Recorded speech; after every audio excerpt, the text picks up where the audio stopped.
May tanong daw si Boss Ray, no? Ang idol nating content creator at editor. Sige, Boss Ray, ano po ito? Tama, tama, tama. Yan, Boss Ayun, Ray, ang sige sarap po please. tumambay. Legit, ang sarap tumambay pala dito. Ang dami Na-store ko mo na yung pag-edit mo natututunan. dyan, ha? Yeah. Oo, hindi na nga ako nag-edit. Nakikinig na lang talaga ako eh. Sabi ko, minsan lang na ako makinig eh. Yun. Well, Boss anyway, Ray, so ano may yung tanong tanong ako. nyo? Anong tanong? Sige, sige. Oo, may tanong ako specific for Boss Arvin.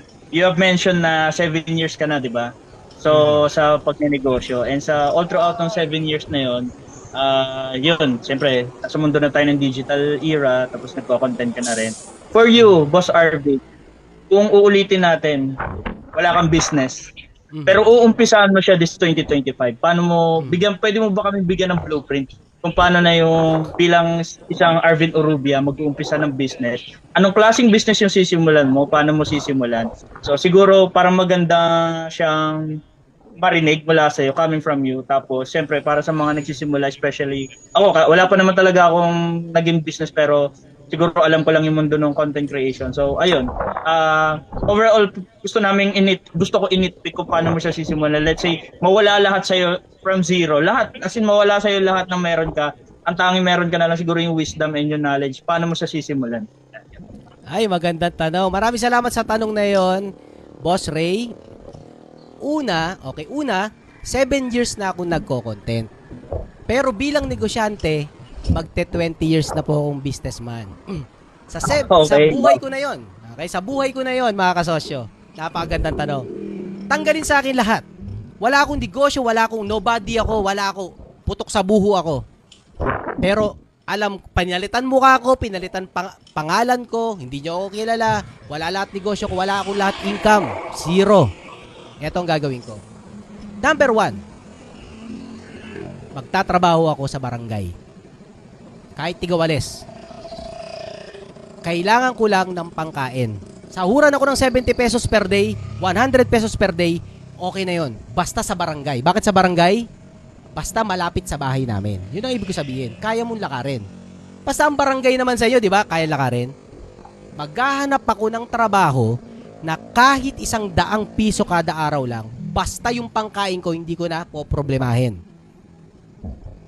Maghanap ako ng kahit anong trabaho. Paglinisin mo ako ng sasakyan, araw-araw, sahod ko 100, okay na ako dyan. Basta may pangkain ako. Tanggalin ko lang sa isip ko yung pangkain ko at pangtulog ko. Sa bahay, makikitira ako sa kamag-anak ko. Walang panahon magyabang. Umiyak ka, patulugin nyo muna ako. Kailangan mong masolve yung basic needs mo. Pangkain mo, tulugan mo. Tapos, after ko magkatrabaho ng 100 pesos per day, basta malapit sa bahay na inuwian ko. Bakit malapit sa bahay na inuwian? Kasi kung malayo yung pinagtatrabahuan mo, kahit 1K a day yan, pero 3 oras papunta, 3 oras pa uwi, wala ka ng energy at time para gawin yung tunay mong gagawin sa buhay mo. Kaya mahalaga yung malapit lang yung trabaho mo. Yung iba namimili. Gusto ko malaki sahod. O 30K ka nga. 3 oras naman biyahe mo papunta, 3 oras pabalik. Mas malupit yung naglalakad ka lang pa trabaho kahit na 100 per day ka lang. Papaliwanag ko kung bakit. Eto na. May sahod na ako 100 pesos per day. Kung saan ko man nahanap yon. Tigawali sa barangay, basta 100 pesos per day. Buhay na ako nun. Araw-araw. Next. Anong gagawin ko? Ano ba? Magko-content ako. Yun lang. Kaya pinipilit ko sa inyo yung content creation ngayon kasi yan talaga ang simula ngayon. Dapat. Kasi kung ako tanggalin mo lahat, yan ang una ko rin gagawin. Magko-content ako ng magko-content. Kung ano man, basta magko-content ako. Kasi sa level 1, product market fit lang yan. At bumaliktad na ang mundo. Hindi ka na magsisimula sa invention mong product o bago mong recipe o bago mong drawing o bago mong damit. Hindi ka na magsisimula doon. Magsisimula ka muna sa market. Yun ang pinaka-the best na pagsisimula ng negosyo ngayon. Kung may audience ka na, may market ka na, ang daling maghanap ng product na bibili ng audience mo. Ganun ka-powerful ang content creation. Kaya linalaban ko na mag-content kayo kasi tumaob-taob man kayo, malugi-lugi man kayo, magkabaon-baon kayo sa utang, may isa kayong bagay na muling pagsisimulan para magsimula. Content yun. Wala ito 7 years ago. Kung ako tanungin ni kasosyong ni Boss Ray 7 years ago, hindi yan content ang sasabihin ko. Pero sa 7 taong ko nagko-contest, sabi ko, pambihira. Bakit ngayon lang dumating tong content creation? Ito ang para sa mga Pilipino. Hindi yung mamalimos ng puhunan, hindi yung mag-imbento. Kasi una, walang puhunan, pera sa Pilipinas. Pangalawa, wala ka nang maimbentong bago sa panahon ngayon. Pero yung magkaroon ka ng audience na pinaglilingkuran mo, yun ang puhunang hindi mauubos. Kaya biniyayaan ako ng Diyos ng content kasi dasal ako ng dasal. Nag 10 taon na, Lord, bigyan niyo ako ng maraming kapital ng puhunan para magawa ko lahat ng gusto kong negosyo. Dasal ako ng dasal ng 10 taon. Hindi ako binigyan ng Diyos ng malaking kapital. Kung sino-sino mayayaman ang kinausap ko, prenesentang ko ng mga imbensyon ko, walang nagbigay sa akin maski piso. Pero yung dasal ko, tinupad pa rin ng Diyos. Binigyan ako ng Diyos ng kapital, puhunan, na hindi nauubos. Na kahit anong gawin kong negosyo, moving forward, wala akong problema sa pera. At yun yung kapital na content. Ganun siya kamakapangyarihan ngayon. Kaya kung hindi nyo pa rin siniseryoso ang content at kung bakit ganito ko linalaban ang KMCC program, kasi ito nga yung matagal nyo nang hinahanap na hindi nyo lang alam kasi hindi nyo nga alam. Yun nga ang problema, hindi nyo alam kung ano yung content behind doon bilang negosyante. Tanggalin lahat sa inyo. Kaya mo mag-content, may buhay kang bubuing bago. Ganun ka-powerful ang content, pero hindi siya madaling simulan. May follow-up 7 years ako, Boss ago, Arvin. walang ganung sagot. 7 years ago, hindi yun ang sagot ko. Pero ngayon, yan talaga mga kasosyo. Content. Boss Ray! Yes, ano yan? May follow-up ako. Tingin ko makakatulong to sa... Ito kasi napagdaanan ko na to. Pero ito, mas makakatulong to sa mga businessman natin. Okay? So ito, siguro, baka hindi lang to natanong ng mga kasosyo natin, pero baka naisip na nila to at some point. So ngayon, ino-overthink kasi ng majority ng papasok sa content creation na kailangan laging virality. So anong masasabi mo na sa mindset na yun? Na kailangan ba every time, from time to time, nagba-viral ba talaga? Or it is, nagmamatter na yung 1K views, 500 views, 10K views, 3K views? Anong masasabi mo doon? Kasi ako may personal din ako na sagot doon pero coming from kay Sir Arvin, alin doon yung totoo talaga sa mundo ng content creation? Yun. Kaya ako nagturo ng KMCC, mga kasosyo. Kasi hindi nyo alam yung loob ng content creation. Hanggat di ka nagiging content creator. Kala nyo mahirap mag-upload? Kala nyo mahirap mag-content? Madali lang. Pag video ka, upload mo. Content creator ka na. Pero hindi yan ang tunay na laban. Ang tunay na laban, kung mananatili ka pa rin bang mag-upload kahit na walang nanonood. Tulad ni Idol Kong TV. Sabi ni Idol Kong TV nung nasa sasakyan sila ni Boss Ray, sabi ni Idol Kong TV, 7 years walang nanonood, walang naniniwala, wala pa nagpatunay na may yumaman sa content. Pero si Idol Kong TV, dahil gusto niya ang ginagawa niya, nagpatuloy siya. Anong napala ni Idol Kong TV? Top tier content creator. Yun ang laban sa content creator. Kaya nyo yun? Alam ng KMCC to. Kinumpute ko yan. Idol ko si Idol Kong TV. Idol ng lahat yan. Kinumpute ko yan. Alam nyo ba kung ilan ang in-upload ni Idol Kong TV bago may nanood sa kanya? Hindi kayo makakapaniwala. 100 mahigit. Tapos kayo, wala pang 3 upload nyo? Kala nyo, wala na kayong kwentang content creator?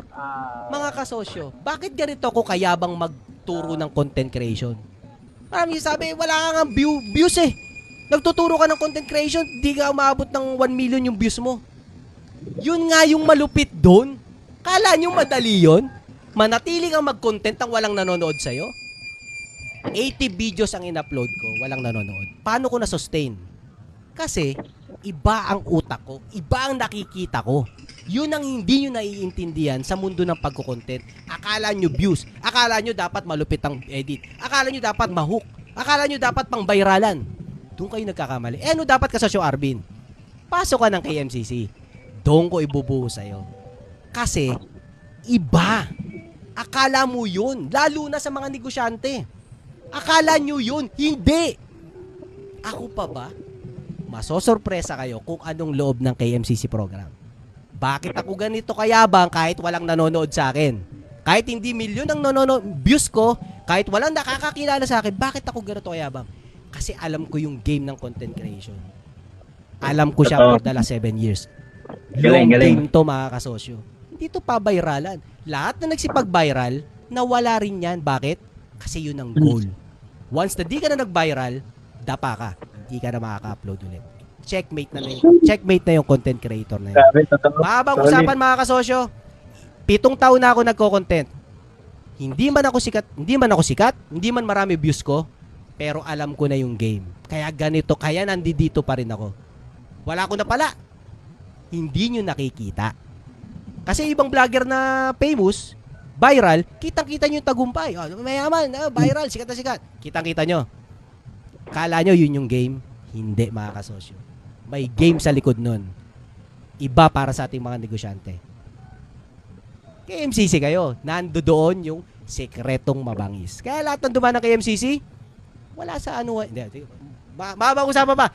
Boss Ray, maraming salamat sa tanong. Grabe, bangis nun ha. Ay, ano sagot mo na, Boss Ray? Napapaghalo siguro kasi natin yung yung sa side ko as content creator talaga yung mind ko. Tapos kayo naman, content creation business naman. Kaya siguro pag nagbabangga yung dalawa, ayun, may kakaibang mga tanong na napupuo. Kaya mga kasosyo, ako lang ang kayang magturo ng content creation para sa mga negosyante. Kasi content creator ako na negosyanteng puro. Hindi ako content creator tapos nagnegosyo. Iba kasi yun eh. Iba yung may negosyo ka tapos pumasok ka sa pagko-content. Yun ako. 10 years o 12 years na ako nagnenegosyo, 13 years na ako nagnenegosyo, saka ako pumasok sa pagko-content. Plus 7 years, magte-20 years na ako negosyante. Yun tayo lahat dito. Kapag nagsimula ka sa content, iba landas mo. Ang goal mo talaga dyan, iba. Kaya kung negosyante ka, sa akin ka lang makinig sa pagko-content. Dahil pag nakinig ka sa iba, madadapa ka, di ka na makakabangon. Yun ang pinaintindi ko sa mga estudyante ng KMCC. Yung game ng content creation para sa mga negosyanteng tulad mo, mahiyain, hindi alam ang sasabihin, takot sa camera, hindi marunong sa edit, hindi marunong magpa-viral, takot mabash, KMCC ang programa sa'yo. Pang negosyante. Kaya nga KMCC, kasosyong malupit content creation program. Kung hindi ka kasosyong malupit, hindi para sa'yo ang KMCC. Very rare ang program na binuo natin mga kasosyo. In short, puhunang hindi nauubos. Pag di nyo pinasok kay MCC, nako, mamimiss nyo tong chansang to mga kasosyo. Hindi ko na sobrang swerte nga po ng mga nasa loob ng KMCC at saka itong community na to kasi natututunan ko yan in a hard way. Ako nga kaya nga kahit na you can say na mas mataas yung followers ko, nagme-million views naman, pero bakit bumababa ako dun sa binababa ko yung knowledge ko na alam ko kung mayroon pa akong dapat mas matutunan, especially sa mga businessman kasi totoo po yan, na-learn ko siya in a hard way. Nakakapagod po mag-chase ng virality. Nakakaubos po siya. Tapos pagka hindi nyo po na-hit yun, yung expectation ninyo, ako, depressed na kayo niyan. Ayaw niyo na, parang di na kayo working. Yes. Feeling nyo, di na kayo working. Feeling mo, di ka na magaling. Na ang dami naman nagsasabi sa akin, ang galing-galing mo naman. Coming pa sa mga taong malalaki. Yes. Pero yung sarili ko, yung self-worth ko, hindi ko na makita yun. Pero ngayon, tinake ko yung different path. Imaginein mo, kung talaga nagbibuild ka ng tunay na relationship, gaya ni Boss Arvin sa mga, kasi tinignan ko ilan lang naman yung views, 30, 15, 11, pero yung community na na-build niya, yung tunay na tao na talagang para ka may kuya, may kakampi, yun yung doon ko siya nakita. Sabi ko, puta, I'd rather have this kind of community and reach kaysa naman nagmi-million nga ako, wala rin. Ang ingay mo lang.